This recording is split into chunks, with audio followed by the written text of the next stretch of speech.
الحمد لله وكفى وسلام على عباده الذين اصطفى أما بعد فأعوذ بالله من الشيطان الرجيم بسم الله الرحمن الرحيم قل إن كنتم تحبون الله فاتبعوني يحببكم الله صدق الله مولانا العلي العظيم وصدق رسوله النبي الأمين ونحن على ذلك لمن الشاهدين والشاكرين والحمد لله رب العالمين۔ واجب التعظیم علماء کرام، مہمانان گرامی اور مکرم و معزز حاضرین محفل، سب سے پہلے تو مجھے معذرت پیش کرنی ہے، اور ہم بھی عجیب نصیب لے کے آئے ہیں، قصور اپنا ہو یا نہ ہو، معذرت ہم ہی کو کرنا پڑتی ہے۔ ٹریفک جیم میں اس طرح پھنسے کہ گاڑی نکلنا ممکن نہ تھا، تو ایسے میں پھر محترم رانا صاحب کے فرزند رانا بلال صاحب کو زحمت دی، وہ پھر گاڑی لے کر آئے تتلے عالی اور پھر مجھے لے کے پہنچے۔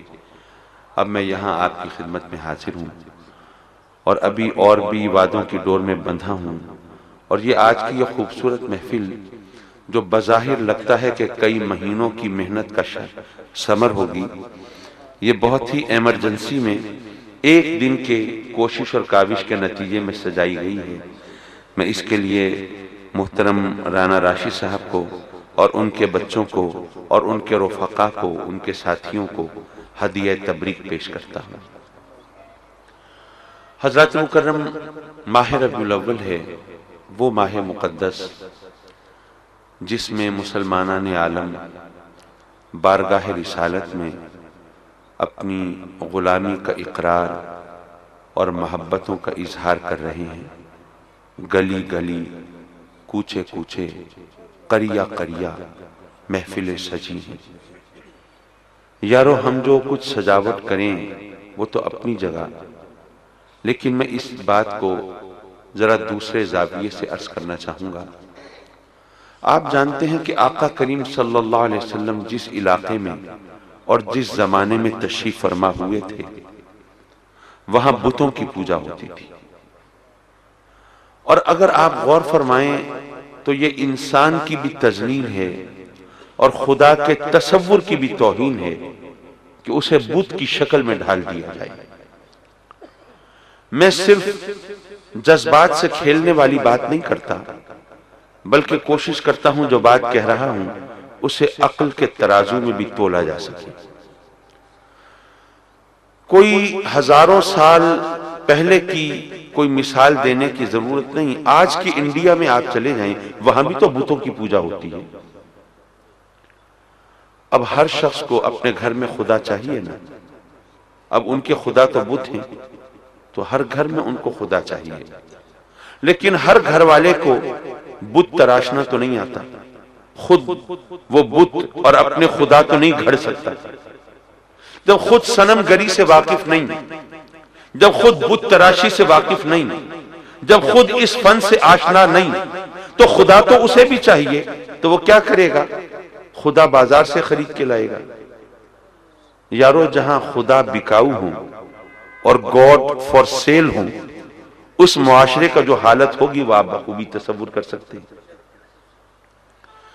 حضرات مکرم، وہاں پہ بھی یہ عالم تھا کہ مشرکوں کو، مشرکین مکہ کو خدا چاہیے تھے، اپنے گھروں میں تو انہوں نے خدا رکھ لیے، اب سفر میں جا رہے ہیں تو سفر میں بھی تو خدا چاہیے۔ خدا کو گھر چھوڑ کے چلے گئے، سفر میں کیا کریں گے؟ اب سفر میں خدا لے کے جائیں، وہ پتھروں کے بت، وہ تو بڑے بھاری ہیں، وہ تو اپنے چاہنے والوں کی، ماننے والوں کی کمر توڑ کے رکھ دیں گے۔ اب کیا کریں؟ ذرا کوئی ہلکا پھلکا خدا ہو تو کام چل جائے گا۔ اب اس کے لیے وہ یوں کرتے تھے کہ ستو گوندھ کر اس سے بت بنا لیتے تھے، خدا بنا لیتے تھے۔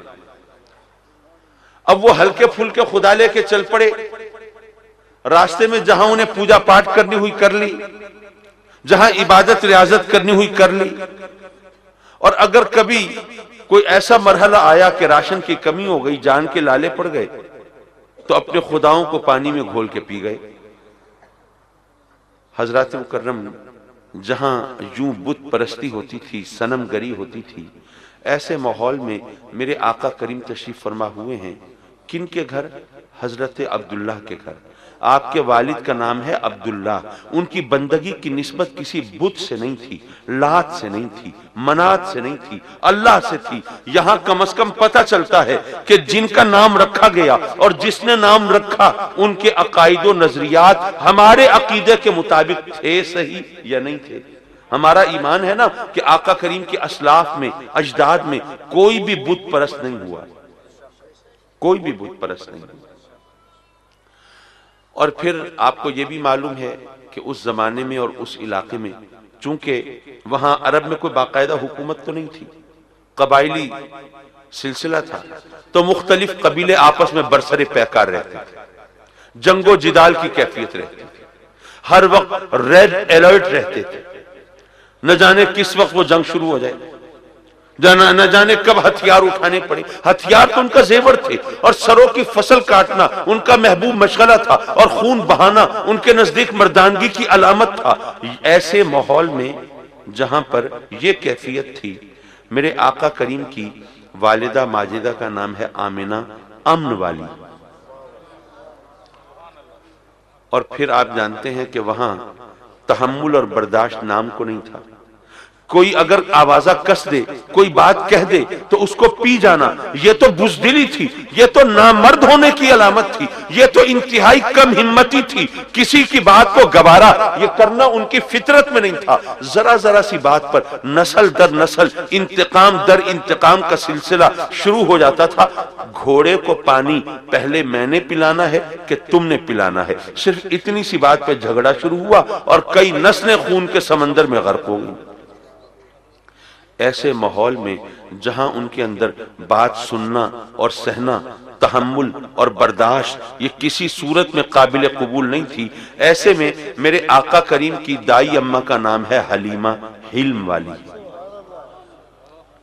یارو اور کچھ بھی نہ دیکھو، اگر صرف ناموں کی اس کہکشاں کو دیکھ لو تو پتہ چلتا ہے کہ رب کائنات اپنے محبوب کی جلوہ گری کے لیے ماحول تخلیق فرما رہا ہے۔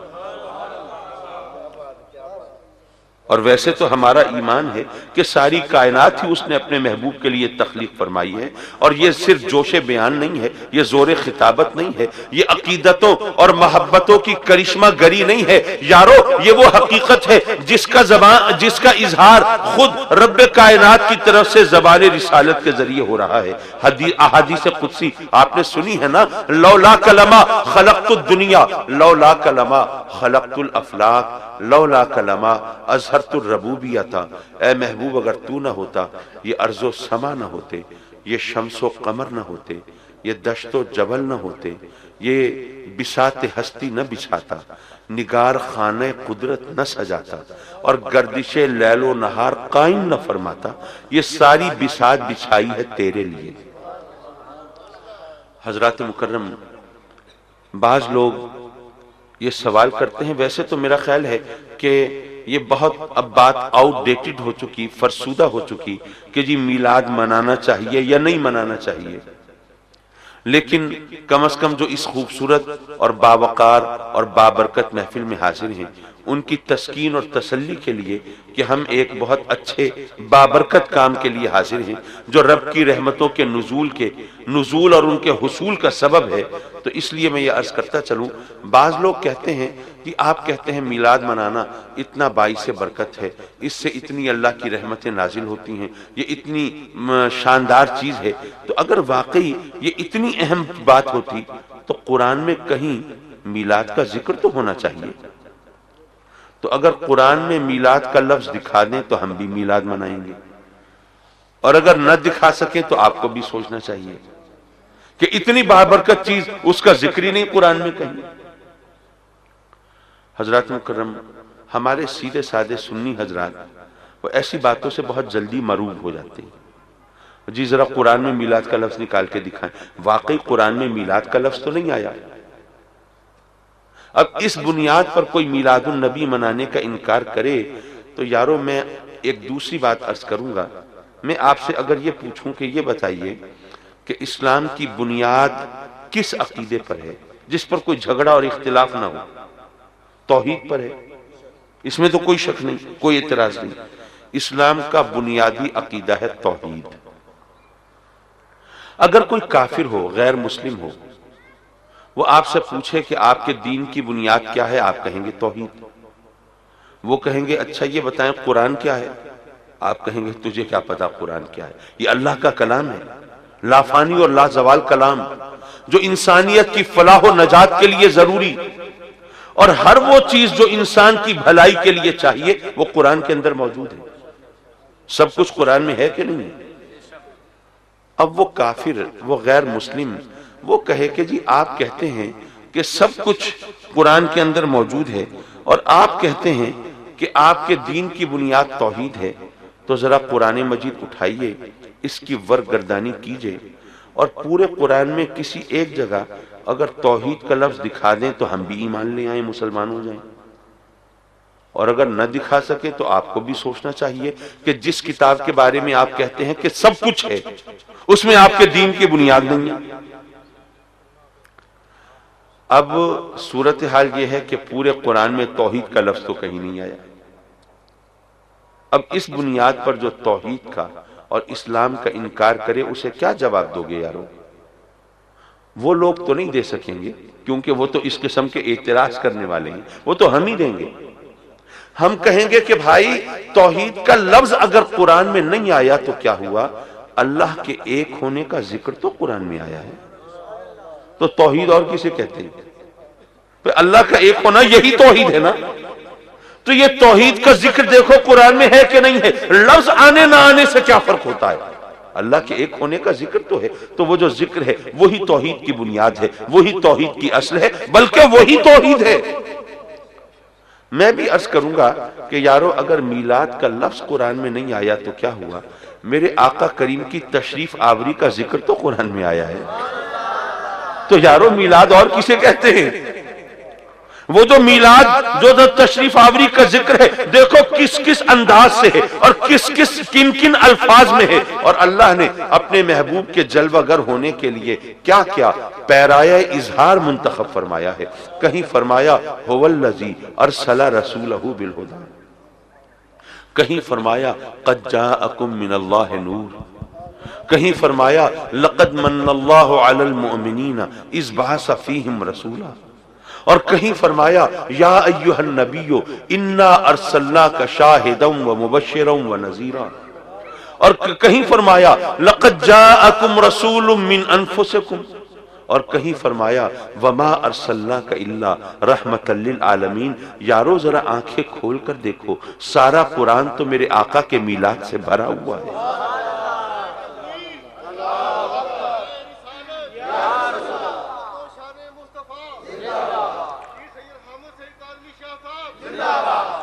حضرات مکرم، تقریر تو میری آپ کو یاد رہے نہ رہے، تحریر باقی رہتی ہے۔ یہ میرے والد گرامی رحمت اللہ علیہ کی نشانی ماہنامہ السعید میلاد کا خاص نمبر یہاں موجود ہے، کوئی دوست لینا چاہیں تو حاضر ہے۔ حضرات مکرم، اللہ تبارک و تعالی نے جہاں جہاں اپنے محبوب کی جلوہ گری کا، تشریف آوری کا ذکر قرآن میں کیا، اگر ان سارے مقامات کو آپ دیکھیں تو آپ کو پتا چلے کہ اللہ نے صرف میلاد کا ذکر نہیں فرمایا بلکہ ہمیں میلاد کے ذکر کرنے کا سلیقہ بھی سکھایا ہے۔ وہ کیسے؟ بھئی میلاد تو ولادت کا ذکر ہے نا۔ اب اگر ہم صرف اتنا ذکر کریں کہ نبی پاک صلی اللہ علیہ وسلم 12 ربیع الاول کو پیدا ہوئے، تو 12 ربیع الاول کو تو صرف آقا کریم تو پیدا نہیں ہوئے، نہ جانے کتنے بچے پیدا ہوتے ہیں۔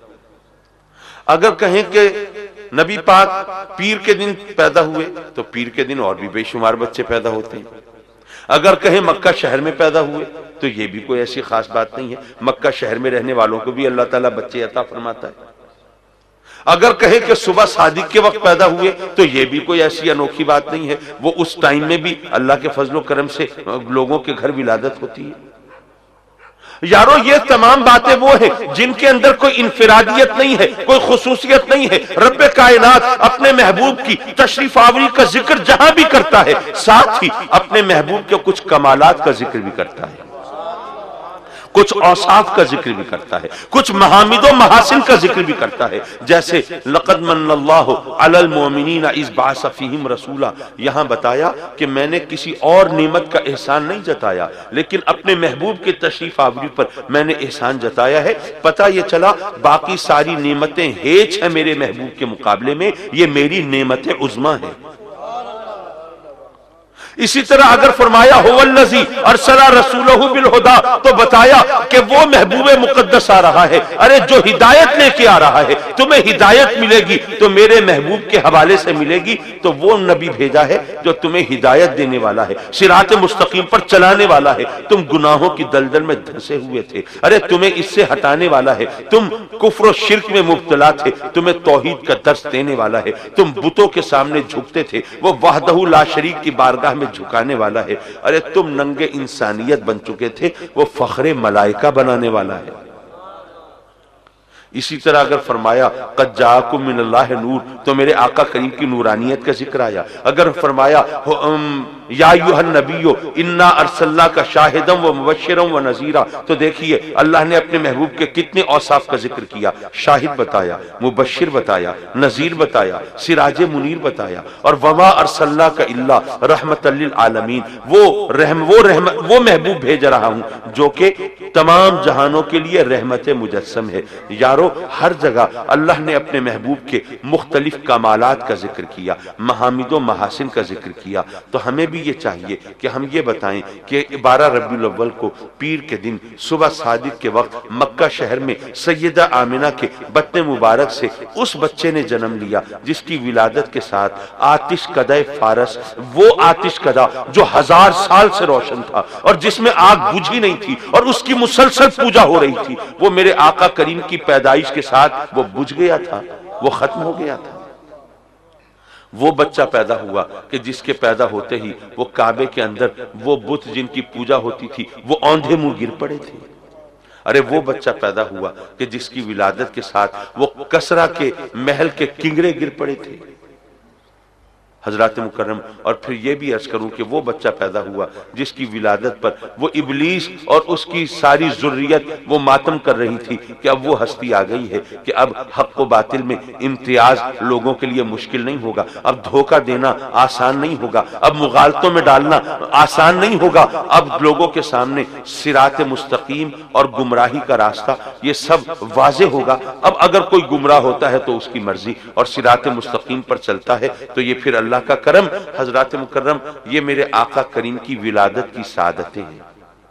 اور آپ نے شاید یہ بھی سنا ہو کہ جس شب میرے آقا کریم تشریف فرما ہوئے، اس رات میں جس گھر میں بھی بچے کی پیدائش ہونے والی تھی، ہر گھر میں رب کائنات نے بیٹے عطا فرمائے۔ لوگ ہم سے پوچھتے ہیں جی آپ میلاد کرتے ہیں، یہ جی لنگر بانٹتے ہیں، شیرینی تقسیم کرتے ہیں، کیا اصل ہے اس کی؟ ہم کہتے ہیں بھائی اصل وصل چھوڑو، اصل مسئلہ یہ ہے ہماری اوقات اتنی ہے، ہم لنگر بانٹ سکتے ہیں، ہم شیرینی تقسیم کر سکتے ہیں، ورنہ جس کی قدرت تھی اس نے تو بیٹے بانٹے تھے۔ اچھا یہاں پر ایک اعتراض ہو سکتا ہے، ذرا اس کا جواب بھی دیتا چلوں۔ بعض لوگ یہ سوال کرتے ہیں کہ جناب بیٹیاں بھی تو خدا کی نعمت ہیں، وہ بھی تو خدا کی رحمت ہیں، تو جب مجسم رحمت آ رہے تھے تو پھر رب کائنات نے یہ رحمت کیوں عطا نہیں فرمائی، یہ بیٹیاں کیوں پیدا نہیں فرمائی؟ کیا وہاں پر بھی ڈسکریمنیشن ہے؟ بھئی چلیے ہمارے ہاں تو ہے نا، اور اس ماحول میں آپ کو پتا ہے جس ماحول میں آقا کریم تشریف فرما ہوئے وہاں تو بیٹی کا باپ کہلانا یہ کتنا سبب رسوائی سمجھا جاتا تھا، باعث ذلت تصور کیا جاتا تھا۔ بیٹی گھر میں پیدا ہوتی تھی، رونا پیٹنا ہوتا تھا، ماتم کی کیفیت ہوتی تھی، وہاں پر لوگ یہ گوارا نہیں کرتے تھے ان کو بیٹی کا باپ کہا جائے۔ ایسا لگتا تھا کہ جیسے یہاں پر کسی کی پیدائش نہیں ہوئی، کوئی موت ہو گئی ہے۔ وہ تو بیٹی پیدا ہوتی تھی تو اس کو مار دیا کرتے تھے، اور بعض اوقات تو مارنے کی بھی زحمت گوارا نہیں کرتے تھے، زندہ زمین میں گاڑ دیا کرتے تھے۔ یہ تو میرے آقا کریم تشریف فرما ہوئے، تو پھر آقا کریم نے وہ عورتوں کو اور خواتین کو تحفظ دیا ہے۔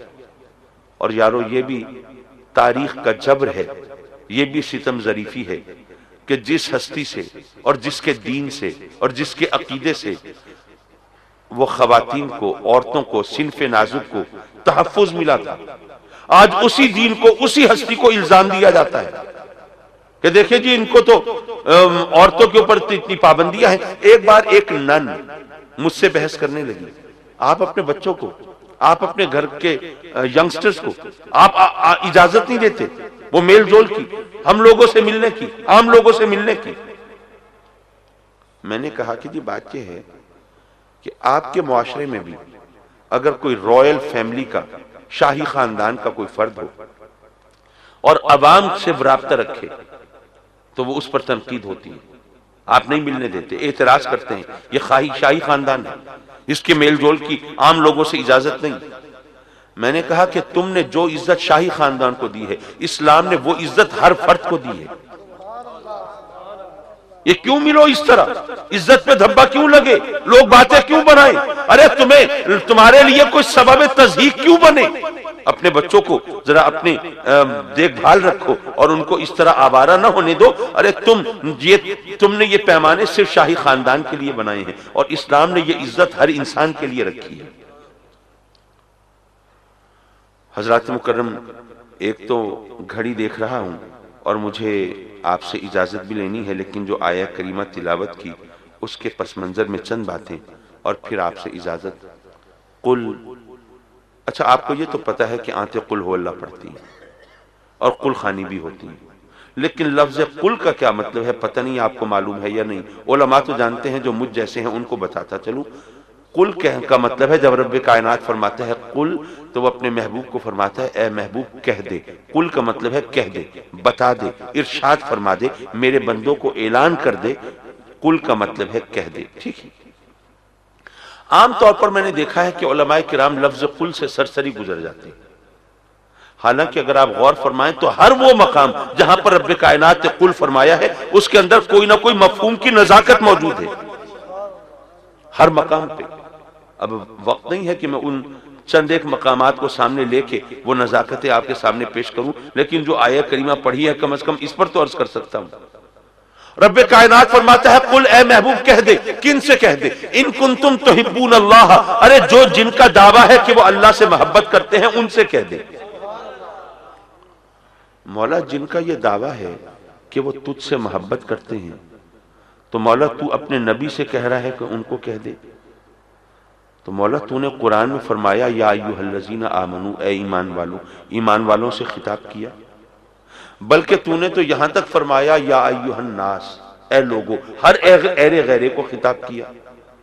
تو مولا جو محبت کرنے والے ہوتے ہیں ان کی تو بڑی طلب ہوتی ہے اور تڑپ ہوتی ہے، ان کی تو خواہشوں کی معراج ہوتی ہے کہ کبھی محبوب بھی ان کا نام لے، کبھی محبوب ان سے خطاب کرے، وہ قابل توجہ سمجھے، محبوب کی آواز کا رس کانوں میں گھلے، وہ اس قابل سمجھے کہ وہ گفتگو کر لے۔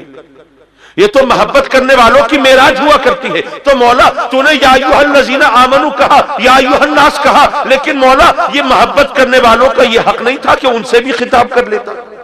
جو کہنا تھا کہہ دیتا۔ یہ زبان غیر سے شرح آرزو ہو، یہ پیغام رسانی ہو، کسی کے توسط سے کہلوایا جائے تو اس میں تو مولا ذرا محرومی کا احساس ہوتا ہے۔ تو اپنے نبی سے کہہ رہا ہے کہ تو کہہ دے، مولا خود ہی فرما دیتا۔ یارو یہاں دراصل یہ میسج کنوے ہوا، یہ سبق ملا، ہمیں یہ بتایا گیا۔ رب کائنات نے ارشاد فرمایا کہ اے میرے محبوب، یہ جن کا دعویٰ ہے کہ وہ مجھ سے محبت کرتے ہیں ان کو بتا دے کہ ان کی محبت میری بارگاہ میں مقبول نہیں ہوگی جب تک کہ تیرا واسطہ درمیان میں نہیں ہوگا۔ نعرہ رسالت، عظمت و شان مصطفیٰ، عظمت و شان مصطفیٰ، جشن عید میلاد النبی، آمد مصطفیٰ، آمد مصطفیٰ۔ اے محبوب میں تو ان کی طرف توجہ نہیں فرماؤں گا، میں التفات نہیں کروں گا، میں تو کلام تک نہیں کروں گا۔ اے محبوب اگر تیرا واسطہ نہیں ہوگا تو میں ان کی محبت کو قبول نہیں فرماؤں گا۔ اور یہ صرف میرا زور بیان نہیں ہے، اس کے پیچھے ایک فلسفہ ہے۔ یاد رکھیے محبت نہیں ہوتی جب تک کہ حسن نہ ہو، بغیر حسن کے محبت نہیں ہوتی۔ ممکن ہے آپ میں کچھ ذہین دوست کہیں کہ جناب کاظمی صاحب نے عجیب بات کر دی، بغیر حسن کے محبت نہیں ہوتی۔ بھئی ماں کو بچے سے محبت ہوتی ہے کہ نہیں؟ تو ہر بچہ کیا حسین و جمیل ہوتا ہے؟ ہر بچہ تو خوبصورت نہیں ہوتا۔ بچے بعض کالے کلوٹے بھی ہوتے ہیں، کانے اور بھینگے بھی ہوتے ہیں، بد شکل اور بدصورت بھی ہوتے ہیں، بے ہنگم اور بے ڈول بھی ہوتے ہیں، لیکن ماں کو تو سب سے محبت ہوتی ہے۔ تو آپ نے کیسے کہہ دیا کہ بغیر حسن کے محبت نہیں ہوتی؟ یارو آپ نے سچ کہا، بچہ بد شکل ہو ماں کو پھر بھی محبت ہوتی ہے، لیکن یہ کس نے کہا کہ حسن صرف شکل میں ہوتا ہے؟ یارو بے شک شکل بھی حسین ہوتی ہے، صورت بھی خوبصورت ہوتی ہے، یہ نقش و نگار، یہ لب و رخسار، یہ خد و خیخال، یہ قد و قامت، یہ سراپا، یہ توازن و تناسب کا شاہکار جسم، یہ بھی حسین ہوتا ہے۔ لیکن یارو حسن صرف شکل میں نہیں ہوتا، حسن جذبے میں بھی ہوتا ہے، حسن رشتے میں بھی ہوتا ہے۔ ماں بیٹے کی بات ہو رہی ہے، یہ رشتہ حسین ہے کہ نہیں ہے؟ مامتا کا جذبہ حسین جذبہ ہے کہ نہیں ہے؟ یارو حسن کسی نہ کسی صورت میں ہو تبھی محبت ہوتی ہے، بغیر حسن کے محبت نہیں ہوتی۔ رب کائنات نے گویا یہ فرمایا، اے مجھ سے محبت کا دعویٰ کرنے والوں، بغیر حسن کے محبت نہیں ہوتی۔ تو کیا میرے حسن کا مشاہدہ کیا ہے؟ کیا میرے جمال کو دیکھا ہے؟ بغیر حسن کے محبت نہیں ہوتی، تو تم مجھ سے محبت کا دعویٰ کیسے کرتے ہو؟ اب وہ حدیثیں پڑھو، من رانی فقد رأى الحق، جس نے مجھے دیکھا اس نے اسے دیکھا۔ انا میرات جمال الحق، ارے حسن تو اس کا ہے لیکن چمکتا تو میرے چہرے کے آئینے میں ہے۔ اچھا ممکن ہے یہاں پر پھر کوئی دوست ذہین ذرا ٹانگ کھینچنے کی کوشش کریں۔ ذہانت کا دراصل نقصان ہی یہ ہے، عقل وہی کام کرتی ہے جو مکھی کرتی ہے۔ سارا جسم صحیح سلامت ہو، کہیں زخم ہو، مکھی زخم پہ آ کے بیٹھتی ہے۔ ساری بات ٹھیک ٹھاک سمجھ میں آنے والی ہو، کہیں اعتراض کی گنجائش ہو، عقل وہیں آ کے بیٹھتی ہے۔ حضرات مکرم، ممکن ہے کوئی دوست سوچیں کہ جی یہ آپ نے بات کہی بغیر حسن کے محبت نہیں ہوتی، چلیے آپ نے اچھی دلیل دی، مان لیا، لیکن آپ یہ کہتے ہیں آقا کریم کے بغیر اللہ سے محبت کیسے کریں گے؟ یہ دلیل ہم نہیں مانتے، یہ بات نہیں مانتے۔ کیوں؟ وہ اس لیے کہ بات حسن کی ہو رہی تھی، بغیر حسن کے محبت نہیں ہوتی۔ تو اب کائنات میں تو کتنی جگہ حسن ہے، کھیتوں میں، کھلیانوں میں، باغوں میں، کلیوں میں، پھولوں میں، تتلیوں میں، جگنوؤں میں، مرغزاروں میں، کوہساروں میں، آبشاروں میں، ندیوں میں، جھرنوں میں، سمندروں میں، کہکشاں میں، چہروں میں، آوازوں میں، ہر جگہ حسن ہے۔ یہ کس کا حسن ہے؟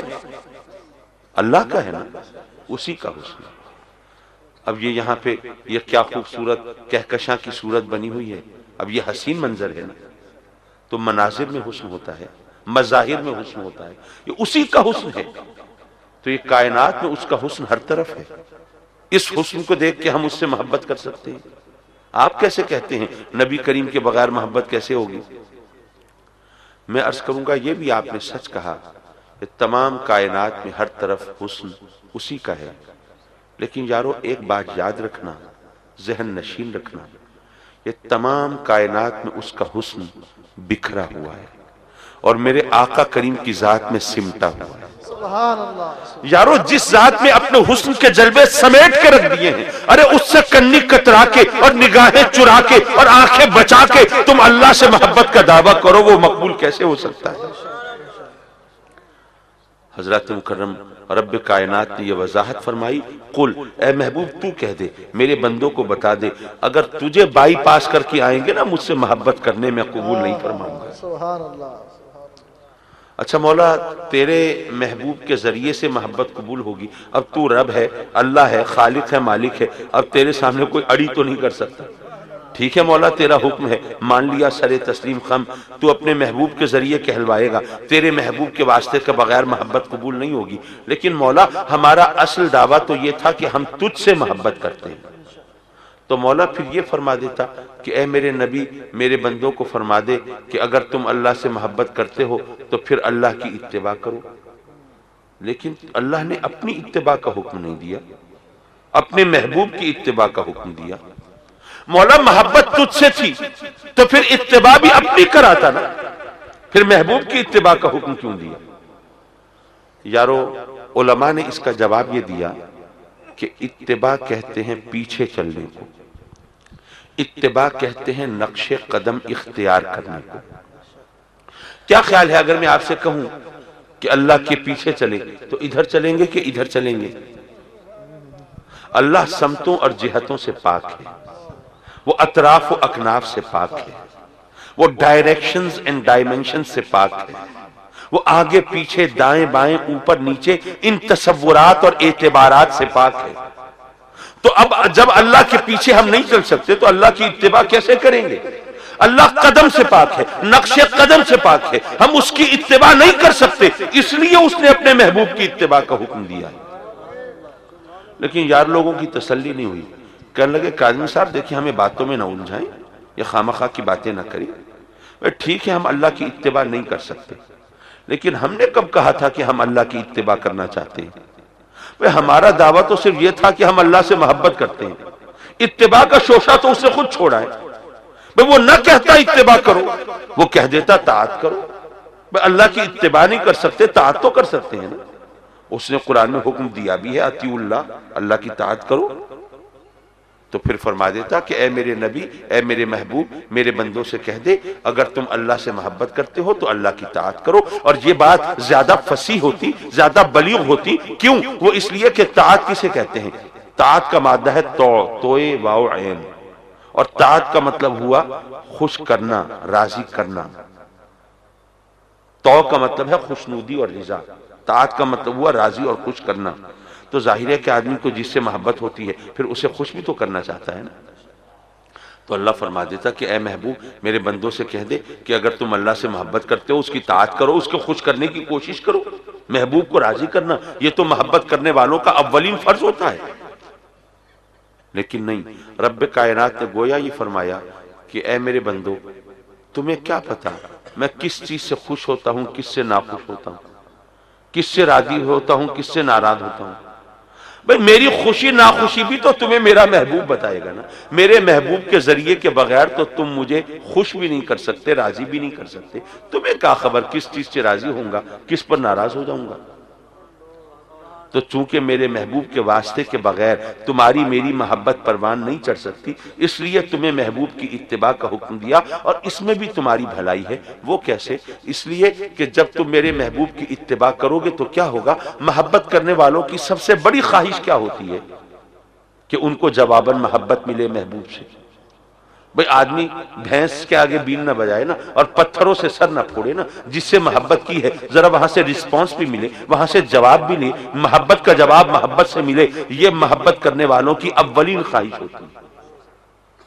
تو اے محبوب جب یہ تیری اتباع کریں گے پھر کیا ہوگا؟ یحببکم اللہ، پھر ان کو اللہ اپنا محبوب بنا لے گا نا۔ تو ان کی محبت کس انداز سے مقبول ہوگی، کس سلیقے سے مقبول ہوگی؟ ارے ان کی محبت اس طرح مقبول و منظور ہوگی کہ ان کو اپنی خواہشات کی معراج کے لیے سسکنا نہیں ہوگا، ترسنا نہیں ہوگا۔ ارے اپنی محبت کی تسکین اور تسلی کے لیے ارے ان کو انتظار نہیں کرنا پڑے گا، یحببکم اللہ، اللہ ان کو اپنا محبوب بنا لے گا۔ اللہ، نعرہ تکبیر، نعرہ رسالت، نعرہ رسالت۔ اور اگر آپ غور فرمائیں تو یہ بات بھی بہت ریشنل ہے، یہ بھی بہت معقول بات ہے۔ وہ کیسے؟ دیکھیے فرض کیجئے آپ کہیں ہزاروں میل کے فاصلے پر کسی اجنبی دیش میں بیٹھے ہیں، اجنبی لوگ ہیں، ان کا مذہب کوئی اور ہے، دین کوئی اور، عقیدہ کوئی اور، نظریہ کوئی اور، رنگ کوئی اور، نسل کوئی اور، بولی کوئی اور، زبان کوئی اور، شکل کچھ اور، صورت کچھ اور، قد و قامت کا انداز کچھ اور، ٹھیک ہے۔ لیکن اتفاق سے ایک شخص کو دیکھ کے آپ چونک جاتے ہیں، ارے یہ میرے محبوب سے کتنا ملتا ہے، اب محبوب کی جھلک نظر آئی، آپ کی نگاہ بار بار اس کی طرف اٹھتی ہے، بار بار دیکھنے لگتے ہیں۔ ابھی بولا تھا تو ہونٹوں کی جنبش کا انداز وہی تھا، ابھی اٹھا تھا تو نشست و برخاست کا سٹائل وہی تھا، ابھی دیکھا تھا تو ترچھی نظر کا انداز وہی تھا۔ یارو اب بار بار اس کی طرف توجہ جاتی ہے، بار بار اس کی طرف دیکھتے ہیں، خیال بھی آتا ہے کہ یاری میں بار بار دیکھ رہا ہوں کہیں ناراضی نہ ہو جائے، آ کے پوچھنا لے میاں کیا مسئلہ ہے، کیا میرے ماتھے پہ دم نکلی ہو یا بار بار گھور رہے ہو، کیا معاملہ ہے؟ کنٹرول کرنے کے باوجود، احتیاط کرنے کے باوجود بے اختیار نگاہ اس کی طرف اٹھ جاتی ہے۔ کیوں؟ کہ اس میں محبوب کی جھلک نظر آ رہی ہے۔ یارو تمہیں اپنے محبوب کی جہاں جھلک نظر آئے، تمہاری نگاہ بار بار اس کی طرف اٹھتی ہے، تو اللہ کے محبوب کی جھلک جہاں نظر آئی تو پھر اللہ کی رحمت بھی بار بار اس کی طرف متوجہ ہوتی ہے۔ نعرہ تکبیر، نعرہ رسالت، علامہ کاظمی صاحب۔ یارو اللہ کا محبوب بننا چاہتے ہو تو آقا کریم کی اتباع کرو، اس سانچے میں ڈھل جاؤ۔ محبوب کی اداؤں سے پیار ہوتا ہے، محبوب کے طور طریقوں سے پیار ہوتا ہے، محبوب کی ایک ایک چیز سے پیار ہوتا ہے، یہ محبت کے تقاضے ہی ہیں۔ حضرات مکرم، محبت کے نعرے لگا لینا آسان چیز ہے، محبت کے لیے دلیل لینا، محبت کا کوئی ثبوت پیش کرنا، یہ ذرا مشکل چیز ہے۔ وہ گھسا پٹا پرانا لطیفہ تو آپ نے سنا ہوگا مجنو اور لیلا کا۔ وہ لیلا کو بڑی فکر تھی، وہ میرا دیوانہ، وہ میرا چاہنے والا، وہ میرا عاشق کس طرح میرے لیے صحراؤں کی خاک چھانتا پھرتا ہے، گھر بار چھوڑ کے ویرانے میں آن پڑا ہے، نہ جانے کچھ کھانے کو ملتا ہوگا کہ نہیں، سوکھ کے کانٹا ہو گیا ہوگا، نہ جانے سانس کی ڈور کیسے بچی ہوئی ہوگی۔ اب وہ اس فکر میں ہے، پھر سوچتی ہے کہ میں اس کے لیے نعرہ رسالت، نعرہ رسالت، سیدی مرشدی، سیدی مرشدی۔ علامہ الحاج امجد علی چشتی صاحب ہماری بزم میں تشریف لائے، میں آپ کو خوش آمدید کہتا ہوں۔ تو حضرات مکرم میں یہ عرض کر رہا تھا کہ وہ لیلا نے کہا کہ بھئی میں اور کچھ نہیں کر سکتی، اس کے جذبات کا میں اس انداز سے جواب نہیں دے سکتی، تو چلیے اس کے لیے زندگی کو کوئی بہانہ کسی انداز سے لگ بن جائے۔ اپنی کنیز کو بلایا کہ بھئی یہ دودھ ہے، ذرا دیکھو میرا مجنو کہیں پھرتا ہوگا خاک چھانتا، جاؤ اسے دودھ تو پلاؤ تاکہ اس کے جسم میں کچھ توانائی تو آئے۔ اس نے کہا کہ میں کیسے پہچانوں گی؟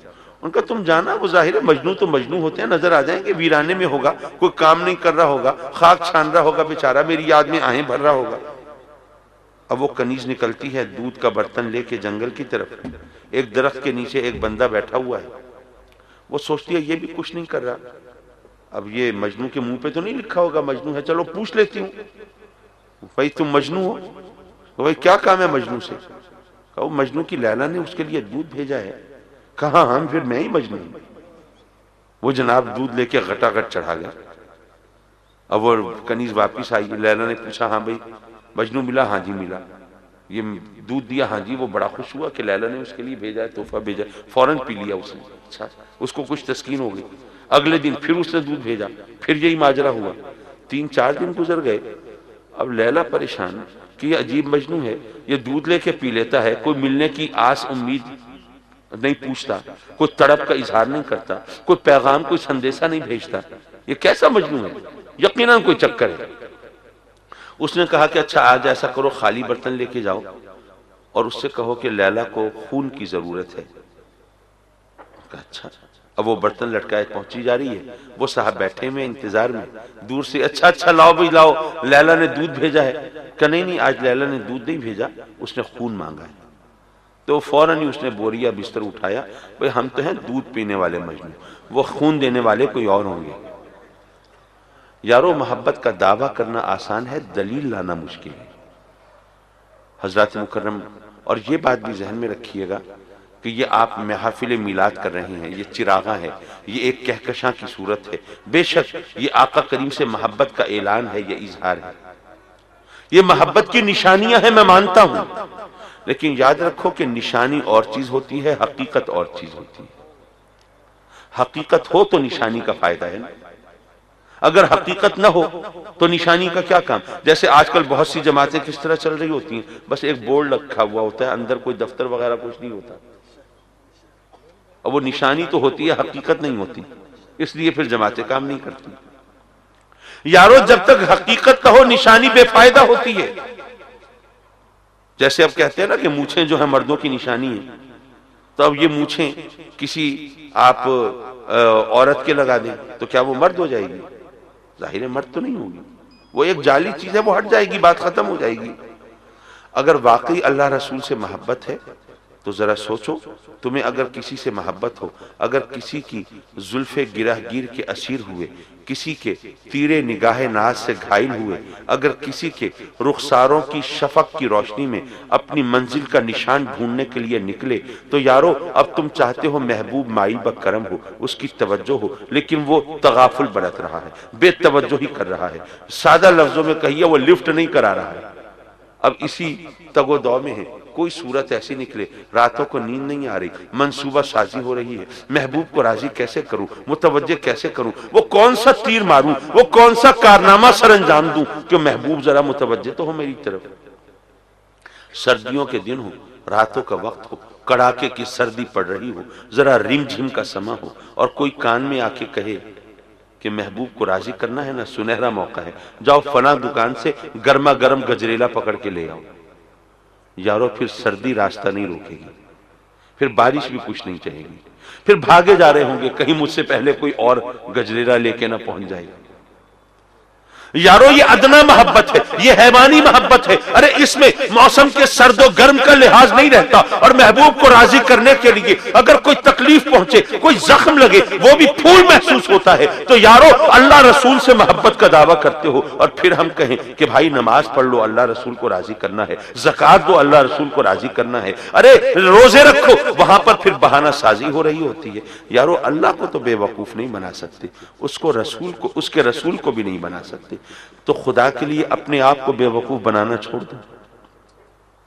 اگر اس سے محبت کرتے ہو تو میلاد مناؤ اور نماز بھی پڑھو، چراغاں کرو اور روزے بھی رکھو، یہ ان محافل کا انعقاد کرو اور زکوٰۃ بھی دو، اور آقا کریم کی بارگاہ میں درود و سلام کا ہدیہ پیش کرو، اور ساتھ ہی حلال حرام کا فرق بھی کرو، تاکہ نشانیاں اور حقیقت دونوں ساتھ ساتھ چلیں، اور ہمیں رب کی بارگاہ میں ندامت نہ ہو، اور کبھی اپنے ہم چشموں سے بھی شرمندگی نہ ہو۔ میرے مولا ہم جو کچھ کہتے ہیں اس پر عمل کی بھی توفیق عطا فرما۔ وآخر دعوانا ان الحمد للہ رب العالمین۔ حضرات مکرم، اب چونکہ بہت تاخیر ہوئی اور میں بھی بالکل ہوا کے گھوڑے پہ سوار آگے جانے کے لیے، تو اب میں اس کی بارگاہ میں دعا کے لیے ہاتھ اٹھا رہا ہوں، اور پھر آپ سے اجازت کا خواستگار ہوں۔ اللہم صلی وسلم علی سیدنا و مولانا محمد وعلی آل سیدنا و مولانا محمد قد ضاقت حیلتی ادرکنی یا رسول اللہ۔ ربنا آتنا فی الدنیا حسنہ وفی الآخرۃ حسنہ وقنا عذاب النار۔ میرے مولا اس مقدس، اس مبارک، اس نورانی محفل میں ہماری حاضری کو مقبول و منصور فرما۔ میرے مولا ہمارے دوست رانا راشد صاحب نے، ان کے بچوں نے، ان کے ساتھیوں نے، ان کے رفقا نے یہ محفل سجائی ہے، میرے مولا ان کی یہ خدمت، یہ محنت، یہ محبت مقبول و منصور فرما، اور یہ دوستوں نے دور دراز سے آ کے اس کی رونق بڑھائی ہے، ان کی محبت اور شرکت مقبول و منصور فرما، اور تیرے بندے تیری بارگاہ میں سوالی ہیں میرے مولا، ان کی حاجت روائی فرما، مشکل کشائی فرما۔ میرے مولا ان میں کچھ بیمار ہیں، ان کو سکھی صحت دیتے، بیماریوں سے مکمل نجات دیتے۔ کچھ تیرے بندے تنگ دستی کا شکار ہیں، ان کو خوشحالی عطا فرما، فراخی عطا فرما، فصلوں کو نقصان سے بچا، کاروبار کو گھاٹے سے بچا، اپنے سوا کسی کی محتاجی سے بچا۔ مولا آج کل تیرے بندے عجیب حال میں ہیں، جنہوں نے قرضہ دینا ہے وہ تو پریشان ہیں ہی، جنہوں نے لینا ہے وہ بھی پریشان ہیں۔ میرے مولا جن کی رقم پھنسی ہوئی ہے بازیابی کی صورت پیدا فرما، اور جنہوں نے قرضہ دینا ہے ان کے لیے ادائیگی کی صورت پیدا فرما، اور اپنے کرم سے بار قرض سے سبکدوش کرتے۔ میرے مولا جو بے اولاد ہیں ان کو صاحب اولاد کرتے، نہ جانے کب سے آنسوؤں کی زبان میں التجائیں کرتے ہیں، تیری بارگاہ میں گڑ گڑاتے ہیں، جھولی پھیلاتے ہیں۔ تیرے خزانے میں کس چیز کی کمی ہے میرے مولا؟ اپنے کرم سے فرزند ارجمند عطا فرما۔ اور تو نے اپنے کرم سے جن کو اولاد کی دولت دی ہے میرے مولا، انہیں اولاد کا سکھ دکھا، اولاد کی خوشیاں دکھا، اولاد کے دکھ سے بچانا میرے مولا۔ میرے مولا اپنے فضل و کرم سے اپنے حبیب کے صدقے میں وہ دوست جو اپنے بچوں بچیوں کے رشتوں کے بارے میں تردد اور فکر کا شکار ہیں، انہیں ہر فکر سے نجات عطا فرما، اولاد کی ہر فکر سے بچا میرے مولا، اولاد کا سکھ دکھا، اولاد کی خوشیاں دکھا، ہمارے بچے ہماری بچیاں مولا اپنے گھروں میں شاد اور آباد ہوں، خوش باش رہیں، تیری رحمتوں کی چھاؤں میں پھلے پھولیں، اور انہیں خوش دیکھ کے ہم بھی تیری رحمتوں کے گن گائیں میرے مولا، اور اپنے کرم سے ہمیں نیکیوں کی توفیق دے، ہمیں نیکیوں سے محبت دے، ہمیں برائیوں سے نفرت دے، اپنے سجدوں کی لذت دے، اپنی عبادت کا شوق دے، اپنے احکام کی تعمیل کی توفیق عطا فرما، اور میرے مولا اپنے کرم سے اپنے فضل سے ہمارے محترم رانا راشد صاحب کے گھر کو آباد رکھنا، اور اس گھرانے کو اپنی رحمت کا نشان بنا کے باقی رکھنا۔ میرے مولا حاسدین اور مخالفین کے شر اور فتنے سے بچانا۔ پچھلے دنوں مولا ان کے بچے کی شادی خانہ آبادی کی تقریب ہوئی، اس کی مزید خوشیاں دکھانا، اپنے کرم سے خیر کثیر عطا فرمانا، اور ہمارے محترم الحاج امجد چشتی صاحب آپ جانتے ہیں کہ اب آپ کے علاقے میں رونق افروز ہوئے ہیں، دعا کیجئے ان کا یہاں پر آنا ان کے لیے بھی مبارک ہو اور اس علاقے کے لیے بھی مبارک ہو۔ آمین آمین آمین یا رب العالمین، وصلی اللہ تعالی علی خیر خلقہ ونور عرشہ محمد وآلہ وصحبہ اجمعین، آمین۔